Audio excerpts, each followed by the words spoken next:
Aujourd'hui dans Libre-Cours, votre libraire a choisi.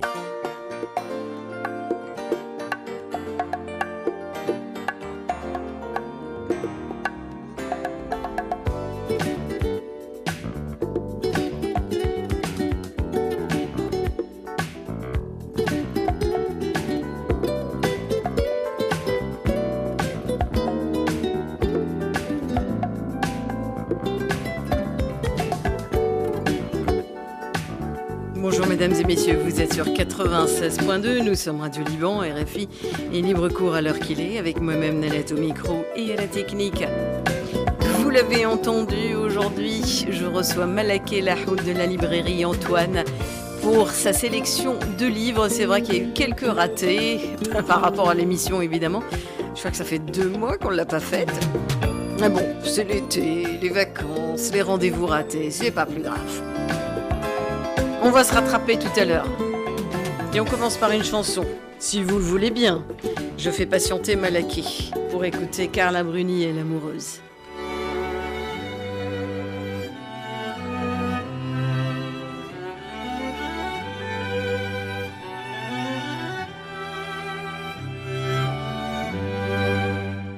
Il semble que quelqu'un ait convoqué l'espoir. Les rues sont des jardins, je danse sur les trottoirs. Il semble que mes bras soient devenus des ailes, qu'à chaque instant qui vole, je puisse toucher le ciel, qu'à chaque instant qui passe, je puisse manger le ciel. Les clochers sont penchés, les arbres déraisonnent. Ils croulent sous les fleurs au plus roux de l'automne. Les nages ne font plus, la pluie chante doucement. Et même les réverbères ont un air impatient. Et même les cailloux se donnent l'air important. Car je suis l'amoureuse. Oui, je suis l'amoureuse. Et je tiens dans mes mains la seule de toutes les choses. Je suis l'amoureuse. Je suis ton amoureuse.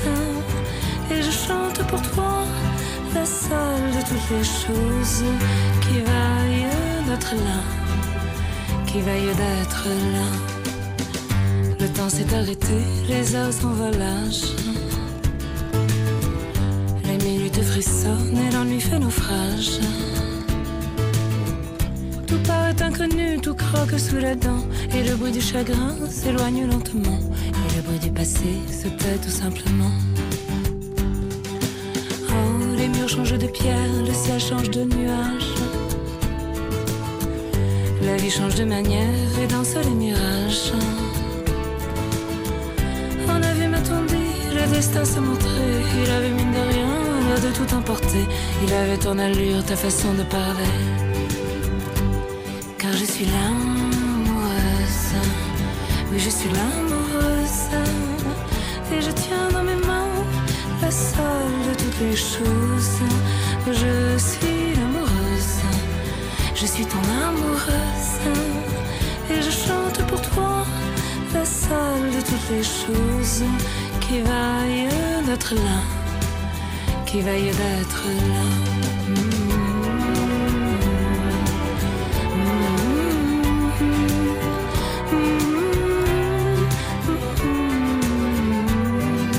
Je suis l'amoureuse, je suis ton amoureuse. Et je chante pour toi la seule de toutes les choses qui vaille d'être là, qui vaille d'être là. Carla Bruni, l'amoureuse, et c'est avec ça que je vous accueille. Malaké Lahoud, bonjour. Bonjour Nalette. Vous allez bien? Oui, je suis très contente d'avoir écouté cette chanson, je l'aime beaucoup. Mais c'est votre sélection, hein. Je tiens à le préciser, comme Malaké est là, c'est elle qui fait la playlist. Amoureuse de la vie, à trop aimer, on finit par craquer, c'est un peu le thème du livre dont on va parler. Exactement. Alors justement, j'ai choisi cette chanson pour enchaîner avec ce livre et enchaîner avec une auteure qui rend hommage aux femmes, justement, Laetitia Colombani. Alors, Laetitia Colombani en est à son 2e roman. Donc ça après s'appelle La Tresse. Voilà, Ouais. donc là, le roman, toujours publié par le même éditeur, qui a fait vraiment là une trouvaille. en publiant Laetitia Colombani, donc c'est Grasset. Et là, Les Victorieuses. Donc il s'agit toujours de femmes. Oui, c'est un univers de femmes en permanence. Voilà, et c'est un hommage qu'on rend aux femmes. C'est pas une personne féministe, c'est différent le féminisme, mais c'est plus c'est rendre hommage en fait parler des souffrances proprement elle parle de l'exploration de la complexité féminine, c'est pas du tout une féministe effectivement. Exactement, voilà, parce que le féminisme c'est différent justement.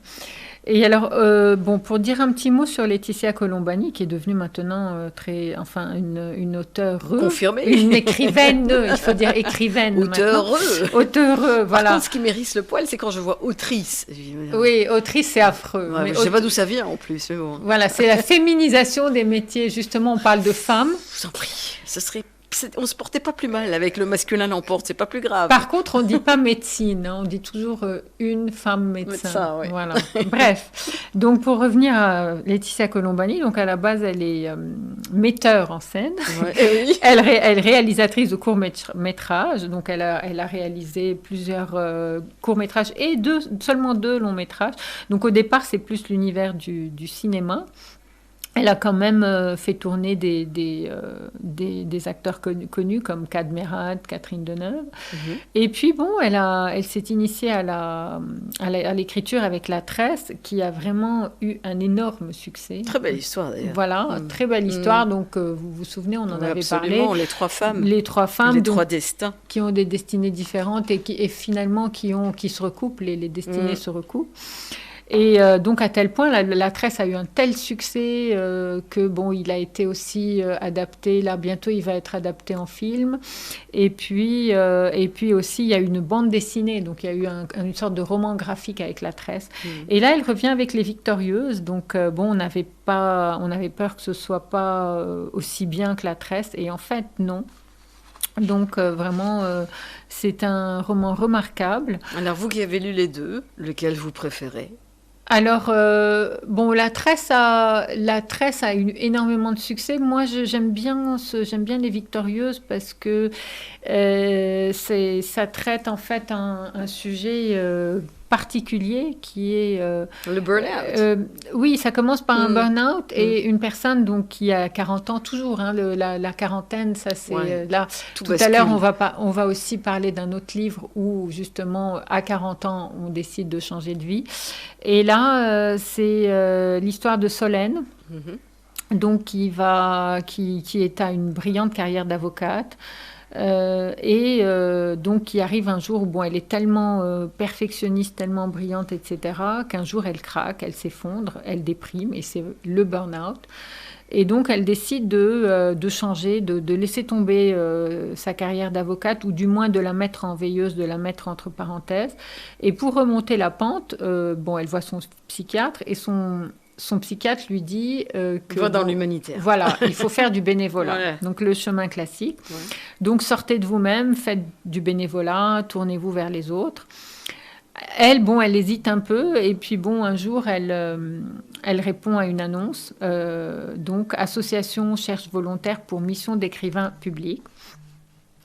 Et là, elle se dit, OK, je vais essayer, pourquoi pas. Et en fait, elle va se rendre compte que c'est une drôle d'annonce parce qu'on l'envoie dans un foyer pour, justement, des femmes en difficulté. Alors, ça lui plaît pas, pour commencer, il faut le dire. Pour commencer, ça lui plaît pas parce que les gens sont pas très sympas, pas très affables. Elle qui cherche à sortir de ses problèmes, de sa dépression, elle va être face à des femmes qui ont beaucoup de problèmes, des femmes très différentes, qui viennent en fait qui ont des problèmes divers et qui viennent de pays différents, de milieux différents. Et donc en fait son objectif en fait c'est écrire l'histoire de ces personnes. Alors, on lui demande d'écrire l'histoire. On lui demande. Et c'est là qu'elle va découvrir sa vraie vocation. Voilà. Alors, ce qui est rigolo, c'est que cette espèce de foyer, en fait, s'appelle le Palais de la Femme. Ça m'a vraiment plu. Et d'ailleurs, il n'y a que des femmes. Donc, voilà. Et Solène, en fait, au début, elle va beaucoup souffrir et à la fin, elle va découvrir sa vocation pour ensuite décider, en fait, de changer complètement de vie. Je vais lire un petit extrait. Mhm. Alors, ce qui m'a plu, d'abord, avant de lire donc, le tout début, donc, quand on nous décrit le burn-out, qui est très fréquent en ce moment, oui. voilà, fréquent en ce moment, surtout quand on est trop perfectionniste dans son travail.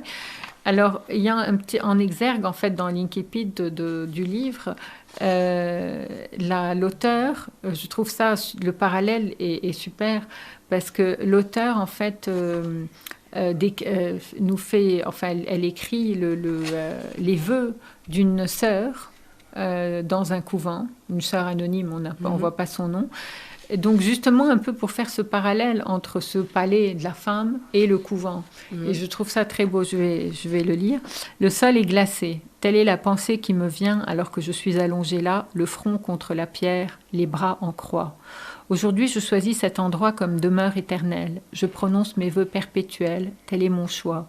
Entre ces murs, je vais passer ma vie. J'ai voulu me soustraire au monde pour mieux en faire partie. J'adore cette phrase, me soustraire au monde pour mieux en faire partie. Voilà, ouais. Donc une religieuse qui prononce ses vœux. Je suis à la fois en son cœur et loin de lui. Je me sens plus utile ici que dans les faubourgs animés qui m'entourent, dans ce cloître où le temps a arrêté son cours. Je ferme les yeux et je prie. Je prie pour ceux qui en ont besoin, ceux que la vie a blessés, entamés, laissés sur le bord du chemin. Je prie pour ceux qui ont froid, qui ont faim, qui ont perdu l'espoir, qui ont perdu l'envie. Je prie pour ceux qui n'ont plus rien. Ma prière s'élève d'entre les pierres, dans ce jardin, ce potager, cette chapelle glacée en hiver, cette cellule minuscule que l'on m'a attribuée. Vous qui passez dans ce monde, poursuivez vos chants et vos rondes. Je suis là dans le silence et l'ombre, et je prie pour qu'au milieu du fracas et du bruit, si d'aventure vous veniez à tomber, une main se tende, douce et puissante, une main amie qui vous agrippe et vous relève, et vous renvoie sans vous juger dans le grand tourbillon de la vie, où vous continuerez à danser. Et donc le livre commence donc par ses vœux, et puis premier chapitre, donc c'est le burn-out. Tout s'est passé en un éclair. Solène sortait de la salle d'audience avec Arthur Sinclair, donc, qui est son client.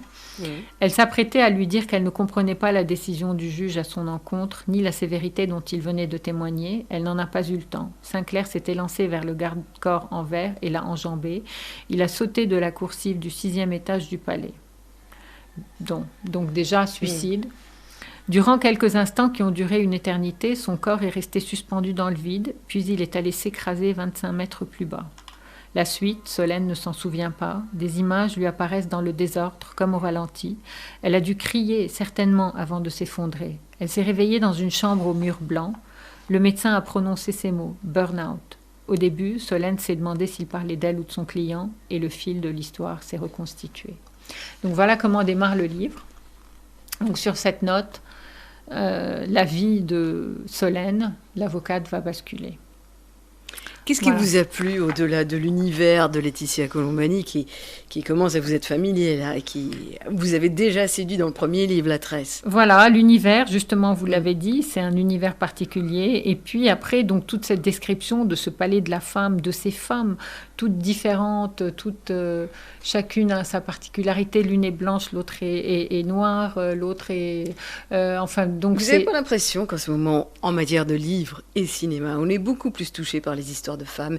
On le relate beaucoup plus aussi en ce moment. Beaucoup, oui. Alors, je ne sais pas pourquoi. La question, c'était pourquoi. C'est à cause de tout ce qui s'est passé au cours des 2 dernières années. Finalement, ça a volé en éclats, certes, mais malheureusement, ce sont des abus qui ont toujours existé. Vous parlez, de tout le mouvement. Enfin, oui, peut-être aussi, mais justement, c'est des auteurs comme Laetitia Colombani montrent une autre image, justement contraire au féminisme. Et moi, c'est ce qui me plaît, je trouve. Voilà. Vous avez bien raison. Allez, on écoute Julien Doré, Mourir sur scène.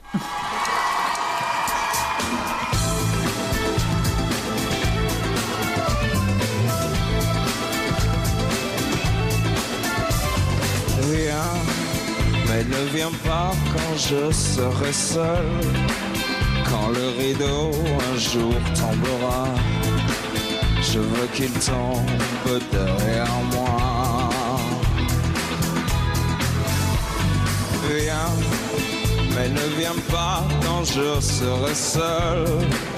Moi qui ai tout choisi dans ma vie, je veux choisir maman aussi. Il y a ceux qui veulent mourir un jour de pluie et d'autres en plein soleil. Il y a ceux qui veulent mourir seuls dans un lit, tranquilles dans leur sommeil. Moi je veux mourir sur scène, devant les producteurs. Oui, je veux mourir sur scène, le cœur ouvert tout en couleur. Mourir sans la moindre peine, au dernier rendez-vous. Moi je veux mourir sur scène, en chantant devant vous.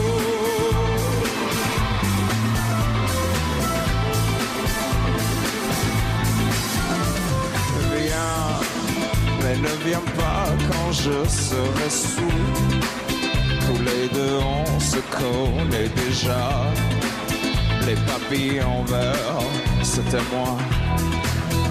Ma vie a brûlé sous trop de lumière. Je peux pas partir dans l'ombre. Moi je veux mourir fusillé par Drucker devant une salle con. Moi je veux mourir sur scène, devant les producteurs. Oui, je veux mourir sur scène, le cœur ouvert, tout en couleur.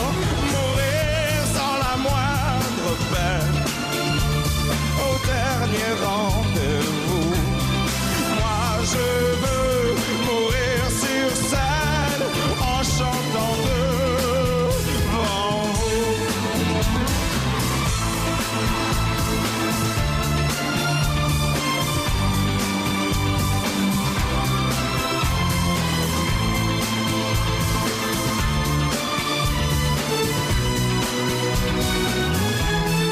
Mourir sans la moindre peine, d'une mort bien orchestrée. Moi je veux mourir sur scène, c'est là que je suis né.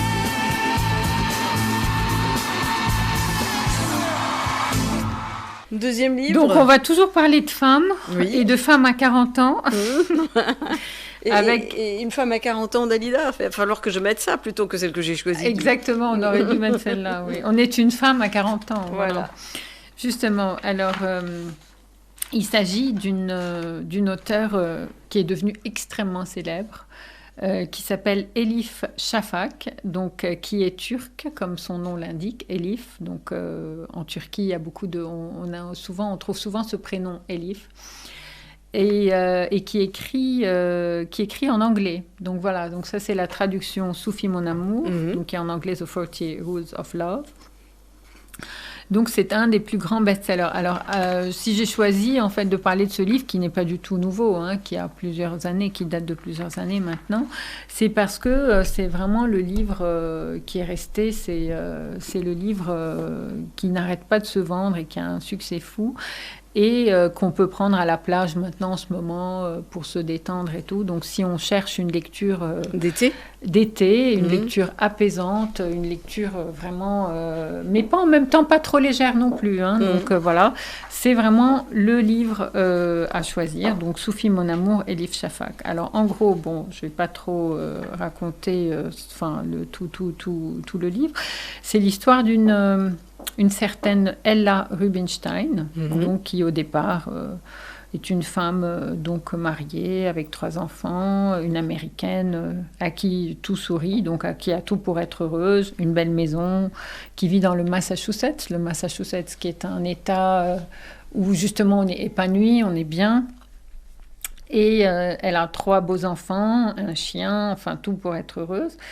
Et puis bon, à l'aube de ses 40 ans, elle commence à se poser des questions, voilà, si vraiment le véritable sens, quel est le sens de la vie et tout ça. Elle se demande si elle n'est pas passée à côté d'elle-même. Elle se rend compte que bon, c'est vrai qu'elle est heureuse, etc., mais les infidélités de son mari ne sont plus un mystère pour elle. Et puis, elle essaye un peu de sortir de sa monotonie en prenant des cours de cuisine le jeudi. Vous savez, c'est très américain. Hein, c'est... Oui. Bon, donc, c'est l'américaine typique. Après, tout ça, ça ne suffit pas à exalter sa vie qui est vraiment monotone, en fait. Alors, elle décide de reprendre une activité professionnelle.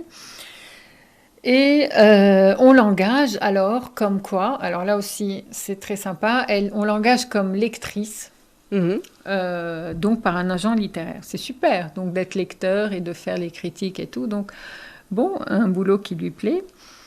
Et la première chose qu'on lui demande, c'est rédiger une note sur un manuscrit donc d'un certain Aziz Zahara. Et alors, pourquoi ça s'appelle Soufi, justement? Parce que c'est donc ce roman retrace donc le roman donc sur lequel on lui demande de rédiger une note ou de faire une critique, retrace la rencontre entre le poète Rumi, d'accord, et le plus célèbre derviche du monde musulman, donc Shams de Tabriz, qui en fait va être une véritable révélation pour elle. Et là, c'est là que elle va découvrir le soufisme. Donc le soufisme, vous savez, qui est une philosophie en fait, voilà, passionnante, et le refus justement, le refus des conventions et la splendeur de l'amour. Et finalement, ce livre qu'elle doit lire et dont elle doit rédiger une note, se révèle être en fait le miroir de sa propre vie. Voilà, et donc va l'aider à sortir d'elle-même et à se libérer. Donc, en gros, pour résumer, c'est un livre, donc qui est très intéressant parce qu'en plus, en plus d'explorer les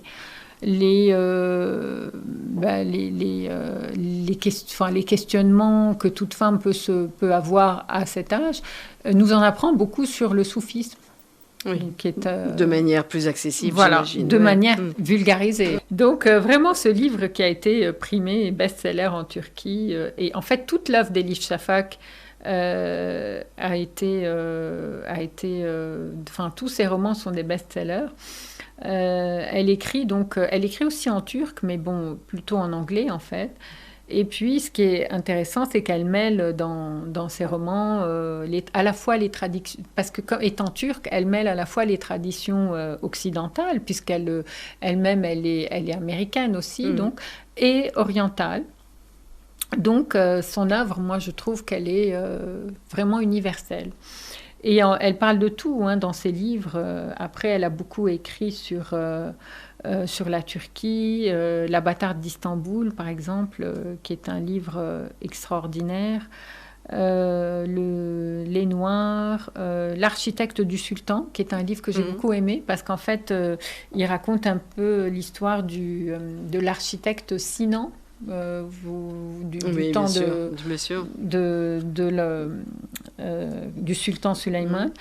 Et puis, Trois filles d'Ève aussi, donc, qui est un roman extraordinaire. Alors vraiment, je recommande Elif Shafak. Surtout, donc, si on n'a rien lu, commencez par Soufi, mon amour. Puis après, tout le reste, parce que vraiment, c'est un parcours sans faute.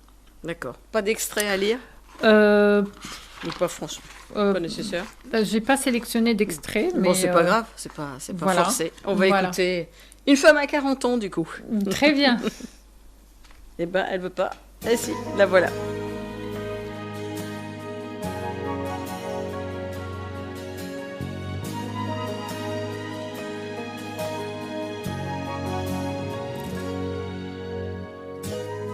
Au soleil de mes 18 ans, je voguais sur des bateaux ivres.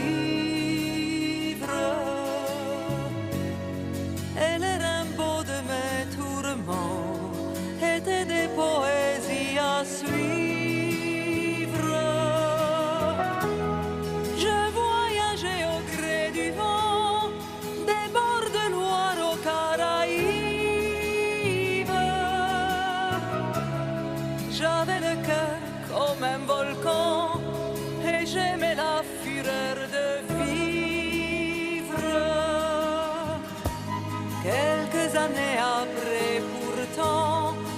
ma vie ressemblait à un livre.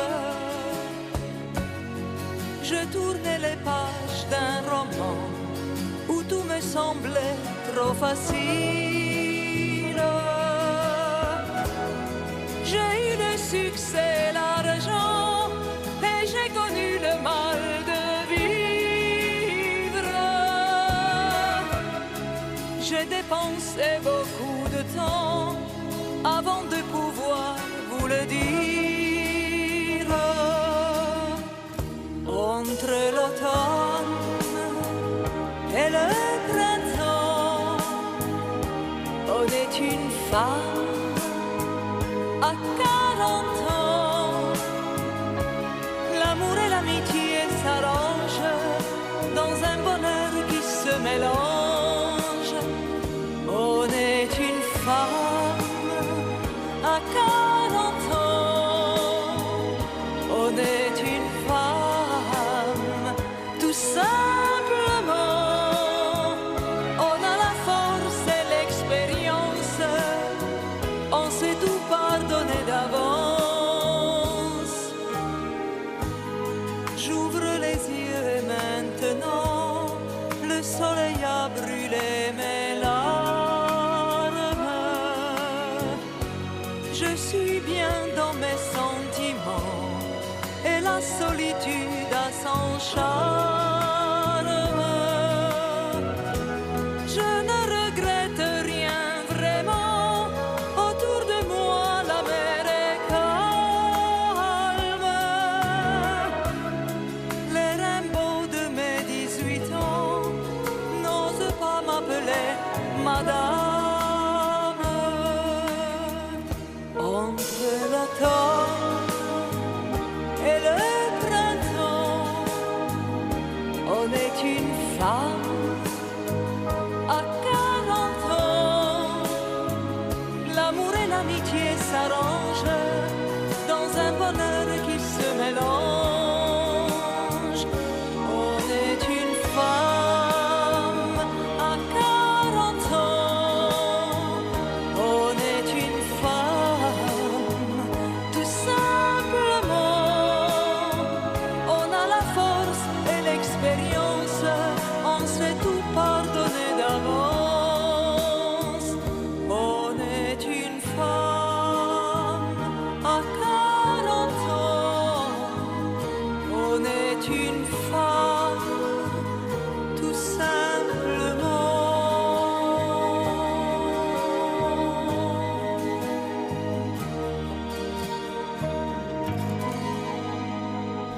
Dalida, une femme à 40 ans, je vous rappelle qu'on est avec Malek Elahoud de la librairie Antoine pour son choix de livre ce mois-ci. Alors là, c'est un beau livre aussi, une belle histoire, hein, et un très beau titre, Les Gratitudes Oui. de Delphine de Vigan. Alors j'adore Delphine de Vigan. Ouais. Vraiment, j'adore tous ses livres. C'est moi, là vous avez remarqué qu'on a que des femmes. Ouais, Vraiment. Il y aura un homme tout à l'heure. Ouais. Et un homme qu'on aime beaucoup, vous et moi. Voilà. Donc Delphine de Vigan. Il y a eu les loyautés pour précéder. Voilà. Alors les loyautés, les gratitudes. Toujours au pluriel, les qualificatifs là. C'est ça, justement. Et on a l'impression qu'elle entame un genre de cycle. Donc là, donc d'abord il y a eu les loyautés, toujours chez Lattès, son éditeur. Maintenant, il y a les gratitudes. Et avant, alors, je voulais dire que Delphine de Vigan a à son actif une œuvre vraiment dense, riche et très belle. Elle est traduite dans le monde entier et elle a été couronnée par de nombreux prix. Donc, déjà en 2007, elle se distingue avec son livre « Nos et moi », donc, qui reçoit un prix, qui est adapté au cinéma aussi. Après, elle publie « Les heures souterraines », donc, qui est nominé au Goncourt, où elle dénonce un sujet qui, à l'époque, est d'actualité, qui est toujours d'actualité, qui est le harcèlement moral dans le monde du travail. Ça existe aussi. Donc, elle l'a dénoncé d'une manière très virulente, en se basant aussi sur des faits réels. Après, en 2011, elle publie Rien ne s'oppose à la nuit, grand succès aussi, donc aussi en lice pour le Goncourt. Bon, elle n'a pas encore eu le Goncourt, mais ça va peut-être venir.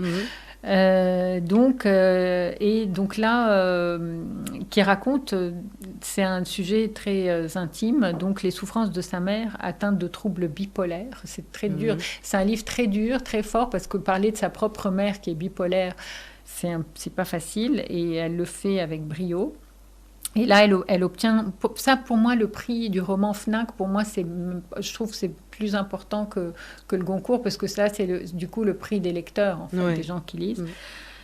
Voilà, et elle obtient aussi le prix des lectrices de Elle. Donc voilà, à son actif, vraiment un couronnement, une œuvre confirmée.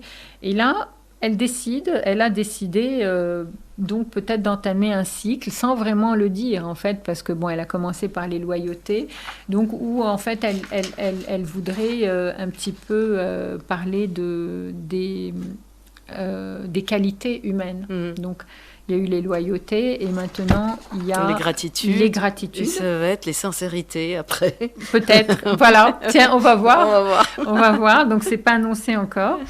Et là, ça raconte l'histoire de Mishka, donc qui est en train de perdre peu à peu l'usage de la parole.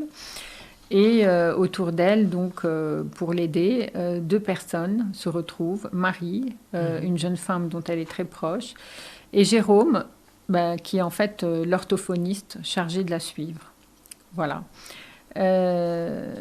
Alors c'est un métier particulier parce que c'est un métier qui se positionne un tout petit peu dans les non-dits et qui doit aller farfouiller dans l'âme des gens parfois. Exactement, je voulais lire ce que dit cet orthophoniste parce que c'est du coup très parlant. Il dit « Je suis orthophoniste », donc là c'est Jérôme, l'orthophoniste, « Je suis orthophoniste, je travaille avec les mots et avec le silence ». Je trouve ça très beau. Joli, donc à la fois avec les mots, avec le silence, les non-dits. Je travaille avec la honte, le secret, les regrets. Je travaille avec l'absence, les souvenirs disparus et ceux qui ressurgissent au détour d'un prénom, d'une image, d'un mot. Je travaille avec les douleurs d'hier et celles d'aujourd'hui, les confidences et la peur de mourir. Cela fait partie de mon métier, mais ce qui continue de m'étonner, ce qui me sidère même, ce qui, encore aujourd'hui, après plus de 10 ans de pratique, me coupe parfois littéralement le souffle, c'est la pérennité des douleurs d'enfance. Une empreinte ardente, incandescente, malgré des années qui ne s'effacent pas. J'adore. Ouais. Et tout le livre est comme ça. Là, par exemple, le début, donc aussi... pareil, je vais lire rapidement, parce qu'on ne va pas lire tout le livre. C'est, vous êtes-vous déjà demandé combien de fois par jour vous disiez merci ? Merci pour le sel, pour la porte, pour le renseignement, merci pour la monnaie, pour la baguette, pour le paquet de cigarettes. Des merci de politesse, de convenance sociale, automatique, mécanique, presque vide, parfois omis, parfois exagérément soulignés. Merci à toi, merci pour tout, merci infiniment, grand merci. Des merci de profession, merci pour votre réponse, votre attention, votre collaboration. Vous êtes-vous déjà demandé combien de fois dans votre vie vous aviez tellement dit merci, un vrai merci, l'expression de votre gratitude, de votre reconnaissance, de votre dette, à qui ? Au professeur qui vous a guidé vers les livres, au jeune homme qui est intervenu le jour où vous avez été agressé dans la rue, au médecin qui vous a sauvé la vie ? Les bibelots sur les étagères, tout autour d'elle semble venu d'un temps lointain. Elle s'appelle Mishka, c'est une vieille dame aux allures de jeune fille, ou une jeune fille devenue vieille par inadvertance, victime d'un vilain sort. Ses mains, longues et noueuses, sont agrippées aux accoudoirs du fauteuil, comme si elle risquait de chavirer. Soudain, plusieurs bips transpercent le silence. Mishka paraît surprise, cherche près d'elle, observe le bracelet qu'elle porte au poignet, comme si les sons pouvaient provenir de cet objet étrange ailé qu'elle a fini par se laisser convaincre de porter. Puis, donc c'est comme ça qu'elle va annoncer comment Mishka va perdre la parole. Donc, les gratitudes, on peut le lire sans avoir lu les loyautés, mais... Non, oui, c'est pas une suite. Non, voilà, non, ouais. Mais c'est un peu dans la même... Dans la même veine, oui. Voilà, Delphine de Vigan, donc. Alors, il est intéressant de noter qu'à l'heure où Malaquais et moi sommes en train de vous parler de ce livre, le livre n'est pas encore en librairie, si j'ai bien compris. Celui-ci, si. Ah, c'est le suivant. C'est le suivant, voilà, d'accord. Celui-ci est en librairie. Les deux qui vont suivre sont des livres que je vais présenter en avant-première, parce que j'ai eu l'occasion de les lire, malheureusement, vraiment pas sur papier. Ah oui, c'est vrai, mais c'est sur moi qui me suis tablette. trompée. Celui-là Voilà. est déjà en librairie. Celui-là est déjà en librairie. Bon, on écoute Jane Birkin avec les Dessous Chics.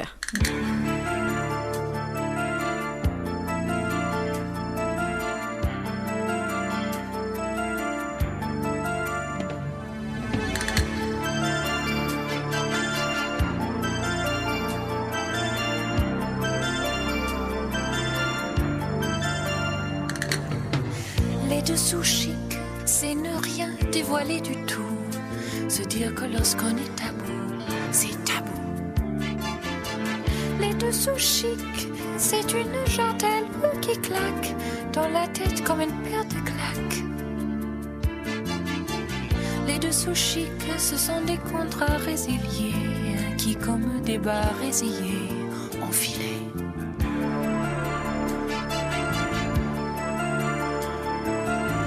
Les dessous chics, c'est la pudeur des sentiments, maquillés outrageusement, rouge sang. Les dessous chics, c'est se garder au fond de soi, fragile comme un pas de soie. Les dessous chics, c'est des dentelles et des rubans d'amertume sur un paravent désolant.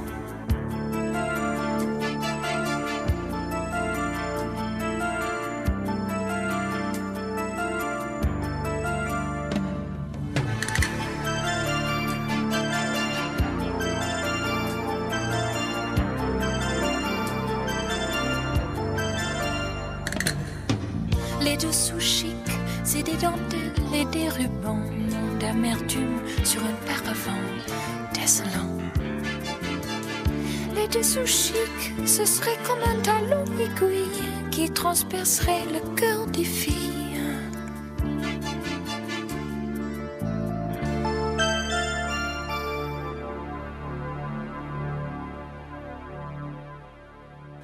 Les Dessous Chics, Jane Birkin est maintenant avec vous, Malak El Haoud, en avant-première. Alors, 2 romans Ouais. qui font partie de la rentrée littéraire. Vous savez que fin août, vers la fin du mois d'août, en fait, des nouveautés déferlent en librairie parce qu'en fait, c'est une période vraiment très prolifique en matière d'édition, août-septembre. Donc, ça, on appelle ça la rentrée littéraire. Il y a beaucoup de nouveaux romans qui sont publiés, qui sont proposés par les éditeurs. Et là, j'ai eu la chance d'en lire 2 en avant-première. J'en ai lu d'autres aussi, mais j'ai sélectionné ces 2-là, parce que j'aime bien les auteurs. Alors, je les ai lus sur tablette. C'est pas Oui, très... oui, ça, je ne sais pas comment vous faites. Moi, c'est moi, je c'est refuse. pas drôle, mais bon. c'est pas drôle, voilà. mais finalement, je ne sais pas, ça peut peut-être être pratique parce que parfois on se contorsionne jusqu'à trouver la bonne position, tourner les pages et bien s'installer. Oui, mais en même temps, c'est moins drôle que de toucher le papier. Ah, ça voir c'est le sûr, livre. il y a un aspect sensuel quand même à la lecture d'un livre. Après, moi j'aime bien, ça c'est aussi une pratique que j'ai depuis que je suis ado. J'aime bien comme ça avoir un petit crayon à papier, gribouiller, écrire des trucs prendre des petites notes et tout. Donc là, quand on lit sur tablette, on ne peut pas le faire. Ah si, on peut. On peut annoter, bien sûr. Sur un papier à côté. Mais bon. Non, mais sur le... Ah oui, d'accord. Oui, Ouais, mais bien non, sûr. mais on ne peut pas le faire avec un crayon. Ah non, pas du tout, je sais. Ben, vous peut êtes le comme faire, moi. on Moi peut aussi, le je prends parfois des Voilà. notes. Oui, Ouais. voilà. Donc, bon, et puis il y a le papier. Bon, après, c'est vrai que c'est plus écolo maintenant de lire sur tablette, quoi. Pas si sûr que ça, parce qu'il paraît que le temps de se connecter, etc., tout ça, Aussi. ça utilise Oui, de l'énergie bon. quand même. Hein. Ouais, mais bon. Enfin, je ne sais pas lequel est plus écolo. Bon, bref. Donc, je commence par Karine Thuil. Mhm. Alors, Karine Thuil, qui est aussi une auteure confirmée. Oui. Qui a publié plusieurs livres, dont le dernier s'appelait Insouciance, qui raconte le retour en France d'un lieutenant qui est parti faire la guerre en Afghanistan. Donc c'était un livre vraiment très très bien écrit, très intéressant aussi, vraiment captivant, aussi qui aborde un sujet difficile, donc retour de guerre, retrouver sa vie après avoir vécu une parenthèse à la fois douloureuse parce que c'est la guerre, mais en même temps, ce monsieur avait eu une liaison avec une journaliste, donc il retrouve sa femme, etc. Donc ça a été un livre vraiment un succès. Après, en 2010, elle avait publié 6 mois, 6 jours, donc qui a été un livre aussi très remarqué, parce qu'il a été sélectionné pour plusieurs prix littéraires, dont le Goncourt. Et puis son 9e roman, aussi très paru en 2013, aussi très à succès aussi, donc qui s'appelait L'invention de nos vies. Donc qui se penche là du coup sur un sujet aussi épineux, l'histoire d'un jeune homme d'origine arabe, Samir. Donc c'était en plein aussi dans les attentats, la vague d'attentats, de terrorisme, etc. Donc ça tombait bien. Donc un jeune homme d'origine arabe, Samir, donc qui pour réussir sa carrière d'avocat d'affaires à New York, va emprunter l'identité de son meilleur ami d'enfance qui est juif. Donc là aussi c'est un livre qui a eu beaucoup qui a été aussi, il y a eu une petite polémique autour justement mais qui raconte aussi une réalité. Donc plutôt que de s'appeler Samir parce que ça passe mal, il s'est fait appeler Samuel. Donc, d'accord. Voilà. Ouais. Donc ça c'est Karine Thuil. Alors là elle revient avec un livre aussi très fort, donc qui s'appelle Les choses humaines. Et qui raconte l'histoire d'une journaliste, un journaliste qui s'appelle Jean Farel, qui est marié à Claire, qui est une littéraire, une femme de lettres, et tous les deux forment un couple intello, un couple de pouvoir. Mais leur parfaite réussite n'est qu'une mystification, puisque en fait, chacun mène une double vie. Alors, il va se passer un drame parce qu'au lendemain d'une soirée, donc Mila, qui est une jeune fille, qui est la fille de l'amant de Claire, va accuser Alexandre, le fils du couple, de l'avoir violée. Et là, oui. Décidément. Oui, Oui. c'est un peu compliqué. Mais c'est très bien mené. C'est un peu... on a même l'impression que c'est un peu presque un polar, en fait, à suspense et tout. Donc après, et même quand on lit, en fait, on ne sait pas si elle l'accuse de l'avoir violée, mais on ne sait pas, en fait, si c'est vrai. Après, on va le découvrir. C'est pas tout à fait important, si c'est vrai ou pas. C'est déjà l'accusation qui compte. Oui, mais enfin, si, quand même, c'est important. Oui, d'accord, mais...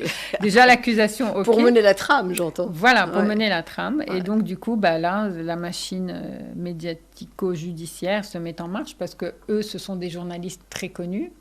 Donc, imaginez, je sais pas, moi, Anne Sinclair ou PPDA, enfin, je sais pas, mais bon. Donc, c'est une fiction, hein. Donc, c'est des journalistes très connus. Et en même temps, donc, il y a une affaire de viol, etc. En plus, la fille de l'amant qui accuse le... Donc, c'est... Ça fait des ordres, pour le moins que l'on puisse dire. Ça fait des ordres, mais c'est très bien mené. Ouais. C'est très, très bien raconté. Et moi, je pense que c'est un livre qui va plaire. Marcher. Voilà. Vous avez un extrait à lire ou pas? Non, parce que je n'ai pas, parce je que n'ai pas le PDF. livre papier, parce que PDF. Voilà. Mais Karine Thuil, donc, Les choses humaines, donc, qui sera en librairie fin août. Donc là, si les gens m'écoutent, je vous incite à garder le titre en tête et à aller l'acheter. Et le Voilà. titre, c'est Les choses humaines. Et l'auteur... L'auteur Karine Thuil. Alors, elle est publiée cette fois par Gallimard. Ouais. Bon, je sais que... C'est un gage de qualité quand même. Hein. Voilà, je sais que c'est pas très important pour les gens qui nous écoutent parce que quand on n'est pas... c'est important parce que La Gallimard, et c'est une collection très prestigieuse chez Gallimard qui est la collection blanche, donc il ne publie pas n'importe qui. Justement. Et auparavant, elle était publiée par un autre éditeur prestigieux qui était Grasset. Donc elle est passée par plusieurs éditeurs et là, je pense qu'elle a élu ses quartiers chez Gallimard. Voilà. Mais tout est blanc, ça reste blanc Voilà. cassé, voilà. Bon, donc Karine Thuil, les choses humaines. On défie l'ennui du monde nous crée. Le soleil s'éteint sur nos destins. On court à l'essai, à perdre au pire. J'ai cru que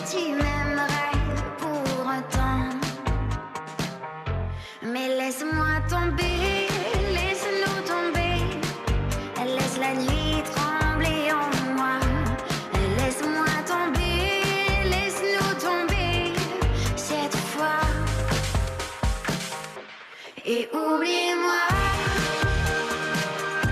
parcours ces flots, efface mes pas, car c'est le temps qui nous guidera. J'ai vu tes peurs se cacher près de notre passé, et laisse-moi seule, laisse-moi loin de tes côtés. De tes côtés. De nuit on vit, sur cette lune on danse. C'est à ces moments qu'on ressent nos vies. La verve qu'on avait reste dans les fonds d'un fleuve qu'on n'atteindra plus jamais. Et laisse-moi tomber, laisse-nous tomber. Elle laisse la nuit trembler en moi. Elle laisse-moi tomber, laisse-nous tomber cette fois. Et oublie-moi, parcours ces flots, efface mes pas, car c'est le temps qui nous guidera. J'ai vu tes peurs se cacher près de notre passé, et laisse-moi seule, laisse-moi loin de tes côtés. De tes côtés, la nuit trembler en moi, laisse la nuit trembler en moi, laisse-nous tomber pour cette fois. Et oublie-moi, parcours ces flots, efface mes pas, car c'est le temps qui nous guidera. J'ai vu tes peurs se cacher près de notre passé, et laisse-moi seule, laisse-moi loin de tes côtés. De tes côtés. Cœur de pirate, oublie-moi, Malek El J'adore Harout. la chanson un peu enfantine, quoi. Comme ça. La voix enfantine, Ouais, la surtout voix. chez Cœur de Ouais. pirate, mais bon, Oui, la voix, pardon, oui, je dis. tout la à fait chanson, la séduisante voix. quand même. Hein. Oui, j'adore, j'aime Mm. beaucoup. Oui. Alors, on a une série de chanteuses comme ça en français en ce moment. Hein. Louane aussi. Louane, un ouais. peu, voilà.